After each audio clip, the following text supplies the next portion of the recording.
विधान परिषदेच्या 17 जागांसाठी होणारी निवडणूक महायुती एकजुटीने लढवणार असून सर्व जागांवर विजय मिळवू असा विश्वास उपमुख्यमंत्री एकनाथ शिंदे यांनी व्यक्त केला.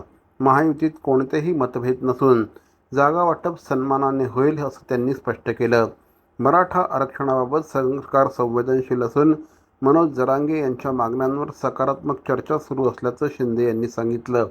कुणबी प्रमाणपत्र, न्यायमूर्ती शिंदे समिती आणि 100% आरक्षण यासारखे ऐतिहासिक निर्णय सरकारने घेतल्याचं त्यांनी स्पष्ट केलं.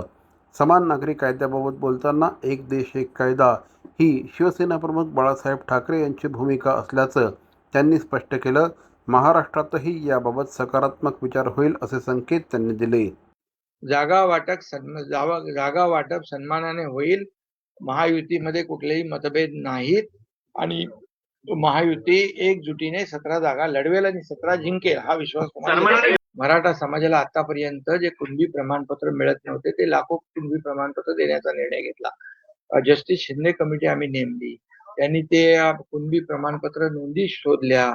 10% आम्ही आरक्षण दिलेलं आहे आणि बाकी जे काही ज्या योजना सारथीच्या आहेत, त्याचबरोबर अण्णासाहेब पाटील आर्थिक विकास महामंडळ आहे, या माध्यमातून मराठा समाजाला न्याय देण्याचं काम केलं आणि जे काही उर्वरित प्रश्न आहे ते देखील सोडवण्यासाठी सरकार सकारात्मक आहे.